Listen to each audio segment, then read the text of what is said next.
출애굽기 31장 1절부터 11절 말씀 마음을 집중하시고 한 목소리로 읽어봅니다.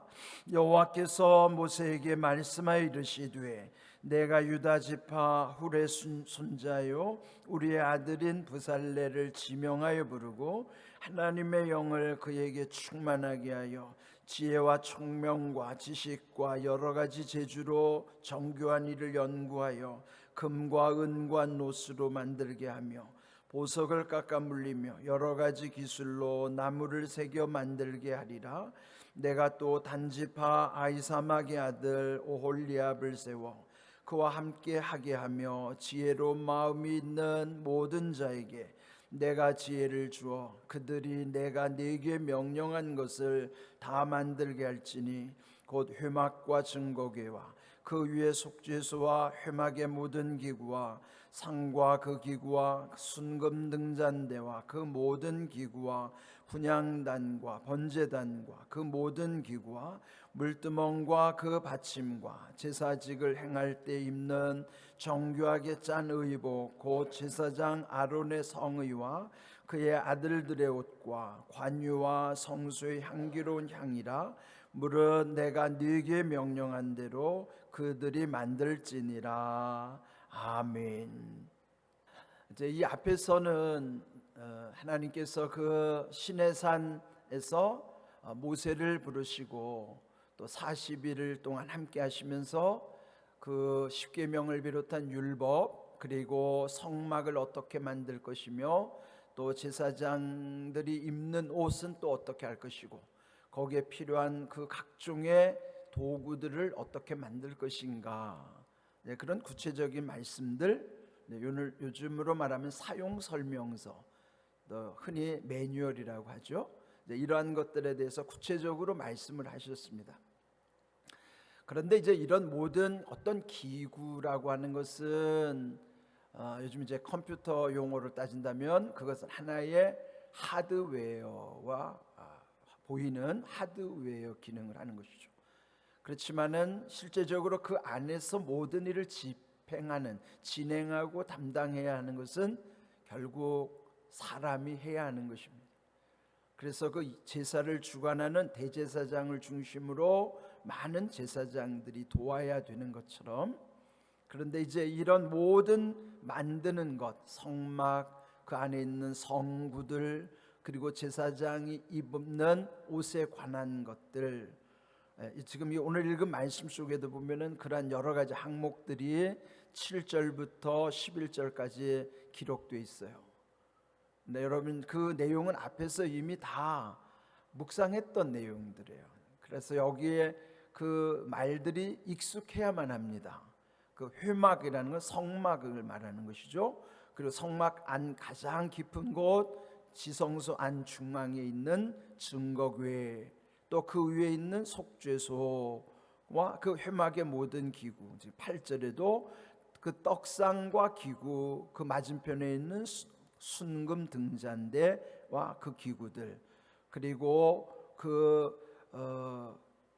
휘장 그 중앙에 있는 성소 앞에 중앙에 있는 향을 피우는 분향단, 그리고 그 바깥에 그 성소의 뜰에서 첫 번째 만나게 되는 번제단과 그 모든 기구, 또 그 앞에 또 있게 되는 손을 씻게 되는 물두멍과 그 받침, 이것이 이제 지금까지 우리가 보았던 그 성막 안에, 즉 회막 안에 있는 7가지의 성구들을 쭉 설명하고 있죠. 그리고 제사직을 행할 때 입는 정교하게 짠 의복, 그는 제사장들이 입는 옷이죠. 또 아론은 대제사장이니까 그 거룩한 옷, 성의, 그 아들들이 입는 옷, 그리고 모든 것에 거룩한 기름을 바르라고 그랬어요. 그게 관유죠. 그리고 성소 안에 향단에다가 피우는 향, 이런 모든 재료들. 그러면 이 모든 것을 누가 만들 것인가에 대한 말씀이 오늘 말씀이에요. 그래서 오늘 여기 31장 1절, 그러니까 2절과 또 6절에 보면은 그 일을 수행하도록 두 사람을 세웁니다. 두 사람을 세울 때는 이제 앞에서도 제사를 주관할 때 대제사장 중심으로 제사장들이 연합했던 것처럼 여기도 보면은 이 모든 성막에 관련된 기구들, 재료들을 다 만드는 데 있어서 총 책임자 이름이 여기 보면 나와요. 그 사람 이름이 브살렐, 그리고 그를 돕는 조감독, 그 다음 감독 역할을 하는 돕는 자로서 오홀리압이라는 사람을 붙여주는 거예요. 그러니까 총감독, 조감독에 해당하겠죠. 오늘날 어떤 이런 일을 진행할 때 보면은 총감독과 조감독, 그 보조감독, 그런 역할을 하게 되는 것이죠. 자, 그럼 여기 2절 보시면 그 브살렐이 누군가? 그는 지파로 말하면 유다 지파 사람이라 하는 거예요. 이 제사장 지파는 어디에 있죠? 레위 지파예요. 그러니까 12아들 중에 그 12아들 중에 르시레유 할 때 이제 레위 지파가 세 번째 지파잖아요. 그러니까 태어난 순서로 말하면 그 레위 지파는 제사장을 직무를 다 수행하는 것이고, 여기 지금 이 기구들을 만드는데 그 브살렐은 그 다음에 있는 유다 지파에 속한 사람이라 하는 거예요. 그리고 6절에 보면은 그 다음 돕는 조감독의 역할을 하는 오홀리압은 다섯 번째 해당되는 단 지파에서 선출을 하는 거예요. 하나님이 이 일을 감당하실 때도 보면은 레위 지파 중심으로 또 유다 지파, 단 지파 이렇게 서로 연합하게 하시는 것이죠. 그런데 그 브살렐이라는 사람이 원래 그 이름의 뜻은 브살렐, 그 뜻은 하나님의 보호 아래 있는 자, 하나님의 보호 아래 있는 사람. 그 뭐예요? 하나님이 지켜주시는 것이죠, 그죠? 하나님의 보호 아래 있는 사람이라는 뜻으로서 브살렐, 이 유다 지파 이 사람은 3절에 보면요, 하나님의 영을 그에게 충만하게 하셨다. 하나님의 영, 즉 성령을 충만하게 하신 거예요. 하나님이 쓰실 때는 하나님이 그에 합당하게 하시는 거예요. 우리가 어떤 하나님이 쓰시는 사람이라고 할 때요, 하나님은 그냥 쓰시지 않아요. 지혜를 주시고 여기서 성령이 충만하게 하신 다음에, 성령이 충만한 다음에 나타나는 일이 뭐냐면 지혜도 총명함도 지식도 여러 가지 재주도 정교한 일을 연구하게 하는 것도, 그게 어디서 와요? 성령 충만함 속에 지혜의 영이 부어지는 거예요. 지혜의 영이 부어져야 이 창의력이 생기는 것입니다. 그 지혜와 지식은 다른 건 뭐냐면, 지식은 경험 속에서 터득되는 것이 지식이고, 지혜는 경험 이전에 하나님이 부어주시는 어떤 창의적인 거예요. 그래서 지혜, 총명은 뭐예요? 지혜와 총명은 항상 같이 따라 붙는데, 총명은 지혜 가운데 분별할 수 있는 것이 총명이에요. 지혜가 중요하죠. 지혜를 주시면 총명을 통해서 분별하게 하시고, 경험 속에서 지식을 쌓게 하시고, 그리고 그 손에도 재주를 주시니까 정교한 일, 섬세한 일, 구체적인 일을 연구할 수가 있는 것입니다. 거기 성막, 회막에 들어가는 모든 금과 은과 놋, 이런 것들을 정교하게 만들고 보석을 깎아 물리며 여러 가지 기술로 나무를 새겨 만들게 하리라. 이게 뭐예요? 그가 하는 게 아니라 하나님이 하게 하시는 거예요.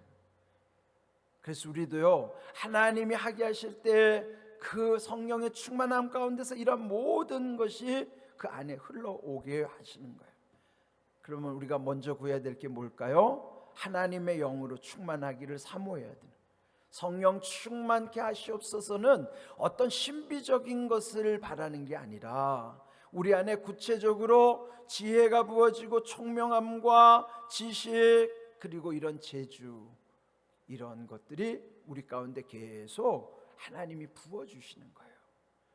이 브살렐을 세울 때 브살렐이 자격이 있어서 세운 게 아니라, 브살렐을 통해서 하나님이 이와 같이 그 일을 감당케 하시는 것입니다.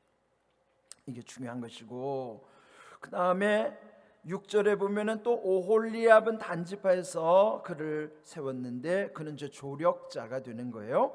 그 이름의 뜻은 아버지는 나의 장막, 뭐 이런 뜻이라고 해요. 예? 아버지는 나의 장막이란 뜻인데, 그 조력자로서 이 오홀리압은 어떠한가? 그 부살렐과 함께 하도록 그에게도 지혜로운 마음이 있는 모든 자에게 내가 지혜를 주어. 예? 여기 이제 특별히 이 오홀리압에게는 지혜로운 마음을 보니까, 흔히 우리가 좀 속된 표현으로 참 싹수가 있어, 싹아지, 싹이라는 말이 싹아지, 싹이 가장 작은 단위를 싹아지라고 그러잖아요. 싸가지 하면 조금 좀 거칠게 표현되는 건지 모르지만, 그 싹수가 있네. 그럼 뭐예요? 뭔가 사람이 됨됨이가 갖춰져 있다는 거죠. 이 오홀리압도 지혜로운 마음이 있다는 거는 그가 보니까, 하나에 보니까 그래도 뭔가 좀 그 마음가짐이 다른 거예요. 그래서 내가 지혜를 주어서, 즉 하나님이 지혜를 주시는 거예요. 이렇게 하나님이 쓰시는데, 오늘 이 말씀 속에서 우리가 주목해야 되는 것은 오늘 제목처럼 지명하여 부르셨다 하는 것이죠. 이 2절 보시면 부살레를 지명하셨고 부르셨다, 지명하여 불렀나니, 이 말씀이 가장 구체적으로 드러나는 것은 이사야 43장 1절 말씀입니다. 너는 두려워하지 말라, 내가 너를 구속하였고 내가 너를 지명하여 불렀나니 너는 내 것이라. 이게 이사야 43장 1절 말씀이에요. 예? 여러분, 현실은 두려움을 떨칠 수가 없어요, 우리 힘으로는. 그런데 두려워하지 말아라. 왜? 내가 너를 구속했다. 구속했는데 이미 너를 속량해서 자유케 했고, 그리고 또 하나, 너를 지명하여 불렀다는 거. 지명은 뭐예요? 손으로 꼭 집어가지고 이름을 부르고, 손으로 찝고 이름을 불러서 지명하여 불렀나니 너는 내 것이라, 나의 소유된 백성이라는 거예요. 여기 지명하여 부르신 그 부살렐은 하나님이 손으로 꼭 집어서 이름을 부르시고, 그래서 그 다음엔 너는 내 것이라, 이 말씀이 다 연결되는 말씀입니다. 우리가 하나님께 쓰임받을 때 우리가 이렇게 지명하여 부르심 받은 존재라는 사실을 기억해야 돼요. 신앙이라는 것은 로마서에 보면 바울이 늘 얘기한 게 뭐냐면, 이러이러하게 여겨라고 하는 거예요. 여겨라는 것은 뭐냐면요, 내 스스로 그 말씀을 믿을 때 내가 그렇게 여기는 거예요. 여러분, 그 거지와 왕자 같은 데 보면은요, 이 신분이 원래 왕자로 태어났는데 거지로 사는데, 그 거지가 왜? 자기는 이미 신분이 왕자였음에도 자기 경험 속에는 거지로 살았기 때문에 거지의 정체성을 갖고 있는 거예요. 그럼 뭐예요? 자기는 신분은 왕자인데 자기는 거지로 스스로 자기를 여기는 거예요. 여긴다는 말이 믿음과 연결되는 말이에요. 그런데 거지더라도 왕자로 입양이 되면은 그는 이제 왕자로 여겨지는 거예요. 그러니까 여긴다는 것 속에는 뭐가 있으면 믿음이 있어야 되는 거예요. 내가 여기 말씀 가운데 말씀을 내가 그렇게 여기는 거예요. 하나님 자녀된 나는 말씀에 비춰보니까 이게 보통이 아닌 거예요. 왜?